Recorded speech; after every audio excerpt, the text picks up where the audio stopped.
നമസ്കാരം. യുദ്ധത്തിന് ശേഷം പാർട്ടികൾ തമ്മിലുള്ള യുദ്ധം ആരംഭിച്ചു. യുദ്ധം കഴിയുമ്പോൾ സാധാരണ രീതിയിൽ ഇന്ത്യ പല ഘട്ടങ്ങളിലും ദൗത്യസംഘത്തെ ആഗോളതലത്തിലുള്ള രാഷ്ട്രങ്ങളുമായിട്ട് ബന്ധം സ്ഥാപിക്കുന്നതിനും ഇന്ത്യ പറഞ്ഞതാണ് ശരിയെന്ന് സ്ഥാപിക്കുന്നതിനും വേണ്ടിയിട്ട് ദൗത്യസംഘത്തെ അയക്കാറുണ്ട്. ഈ വർഷവും അങ്ങനെ ഒരു ദൗത്യസംഘത്തെ അയക്കാനായിട്ട് കേന്ദ്ര ഗവൺമെൻറ് തീരുമാനിച്ചു. ആ തീരുമാനം കോൺഗ്രസും ബി ജെ പിയും തമ്മിലുള്ള അല്ലെങ്കിൽ കോൺഗ്രസും കേന്ദ്ര ഗവൺമെൻറ്റും തമ്മിലുള്ള തർക്കത്തിലേക്കാണ് പോയത്. കാരണം കേന്ദ്ര ഗവൺമെൻറ് അതിനുവേണ്ടി തിരഞ്ഞെടുത്ത് ശശി തരൂർ എന്ന് പറയുന്ന കോൺഗ്രസ് നേതാവിനെയാണ്. പക്ഷേ കോൺഗ്രസ് പാർട്ടി അറിയാതെയാണ് അവർ ആ തീരുമാനം എടുത്തതാണ് കോൺഗ്രസിനെ അസ്വസ്ഥമാക്കുന്നത്. കോൺഗ്രസ് അത് അംഗീകരിക്കാനായിട്ട് തയ്യാറല്ല എന്നുള്ളതാണ്. പക്ഷേ പ്രശ്നം ഇവിടെ ശശി തരൂരിനെ ബി ജെ പിയുടെ കേന്ദ്ര ഗവൺമെൻറ് തിരഞ്ഞെടുത്തത് ഇന്ത്യയുടെ ആശയങ്ങൾ, ഇന്ത്യയുടെ യുദ്ധത്തിലുണ്ടായിരുന്നതായിട്ടുള്ള നിലപാടുകൾ, ഇന്ത്യ എടുത്ത നീതിപൂർവമായിട്ടുള്ള സമീപനങ്ങൾ, ഇതെല്ലാം ലോകത്തെ ബോധ്യപ്പെടുത്തി കൊടുക്കുന്നതിന് ഒരുപാട് കാലം ഐക്യരാഷ്ട്രസഭയിൽ പ്രവർത്തിച്ച ഒരു മഹത്തായിട്ടുള്ള വ്യക്തിയാണ് എന്നതാണ്. അദ്ദേഹം കോൺഗ്രസ്സുകാരനാണ് എന്നുള്ളതാണ് ഇടയിലെ രാഷ്ട്രീയം. പക്ഷേ ശശി തരൂർ അതിനെ സ്വീകരിച്ചത് ഏറ്റവും മികച്ച തോതിലായിരുന്നു. അത് അദ്ദേഹത്തിൻ്റെ ഫേസ്ബുക്കിൽ കുറിക്കുകയും ചെയ്തു.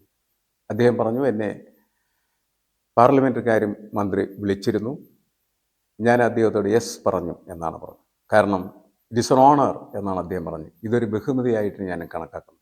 എൻ്റെ രാജ്യത്തിന് വേണ്ടി പ്രവർത്തിക്കുക എന്നുള്ളത് എൻ്റെ ഏറ്റവും വലിയ ഉത്തരവാദിത്വമാണ്, ധർമ്മമാണ്. അത് രാജ്യം ആവശ്യപ്പെടുന്ന സമയത്ത് ഞാൻ നൽകാൻ തയ്യാറാണ്. സർക്കാർ എന്നോട് പറഞ്ഞത് നിങ്ങളുടെ അനുഭവം, നിങ്ങളുടെ പരിചയം, നിങ്ങളുടെ അറിവുകൾ ഈ കാര്യത്തിൽ ഇന്ത്യക്ക് ആവശ്യമുണ്ട് എന്നാണ്. അത് നൽകാനായിട്ട് ശശി തരൂർ തയ്യാറാണ്. പക്ഷെ കോൺഗ്രസിനെ സംബന്ധിച്ചിടത്തോളം കോൺഗ്രസിനെ ഒരിക്കലും ശശി തരൂരിനെ വിദേശത്തേക്ക് അയക്കാൻ അല്ലെങ്കിൽ കോൺഗ്രസിൻ്റെ അംബാസിഡറായിട്ടോ ഇന്ത്യയുടെ അംബാസിഡറായിട്ടോ അദ്ദേഹം മാറുന്നതിൽ താല്പര്യമില്ല എന്നുള്ളതാണ്. അതവരുടെ ഇൻറ്റേർണൽ പൊളിറ്റിക്സ് മാത്രമാണ്. അത് ശബ്ദിക്കാതിരിക്കുന്നതാണ് ഇപ്പോൾ അവർക്ക് നല്ലത്. കാരണം ഇപ്പോൾ അവർ ഇങ്ങനെ സംസാരിച്ചാൽ നാളെ ബി ജെ പി അത് കോൺഗ്രസ് രാജ്യദ്രോഹപരമായ നിലപാടെടുത്തു എന്ന് പ്രചരണം നടത്താനുള്ള സാധ്യതയുണ്ട്. ആ സാധ്യത ഇല്ലാതാക്കാനായിട്ടുള്ള ഏകമാർഗം എന്ന് പറയുന്നത് ഇപ്പോൾ കേന്ദ്ര സർക്കാർ എടുത്തിരിക്കുന്ന നിലപാട് സർക്കാർ നിലപാടാണ്, അത് ഗവൺമെൻറ് നിലപാടാണ്. ഗവൺമെൻറ്റിനൊപ്പം നിൽക്കുക, പ്രത്യേകിച്ച് യുദ്ധം കഴിഞ്ഞ ഈ പ്രത്യേക സാഹചര്യത്തിൽ നിന്ന് തിരിച്ചറിയലാണ്. അതിൻ്റെ കൂടെ കോൺഗ്രസിൻ്റെ ഉൾപ്പാർട്ടി രാഷ്ട്രീയം കൂട്ടിക്കുഴച്ചാൽ അതിൻ്റെ നഷ്ടം തീർച്ചയായിട്ടും കോൺഗ്രസിന് തന്നെയായിരിക്കും. ബി ജെ പി തീർച്ചയായിട്ടും ബുദ്ധിപൂർവമായിട്ടുള്ള സമീപനം തന്നെയാണ് എടുക്കുന്നത്. അതിൽ അവർ വിജയിക്കുന്നു എന്നാണ് കോൺഗ്രസിനകത്തെ ഈ ശണ്ടകൾ സൂചിപ്പിക്കുന്നത്. കോൺഗ്രസ് തിരിച്ചറിഞ്ഞില്ല എങ്കിൽ അതിന് ദീർഘകാലം മുന്നോട്ട് പോകാനായിട്ടുള്ള ഇന്ധനമുണ്ടാവില്ല എന്നാണ് മനസ്സിലാക്കേണ്ടത്. ശശി തരൂരിൻ്റെ നിലപാട് അത് പ്രത്യേകിച്ച് യുദ്ധം വരുന്ന ഒരു സാഹചര്യത്തിൽ ഏതൊരു പൗരനും രാഷ്ട്രത്തിൻ്റെ പേട്രിയോട്ടിക് മൂഡിൽ തന്നെയാണ് നിലനിൽക്കേണ്ടത്.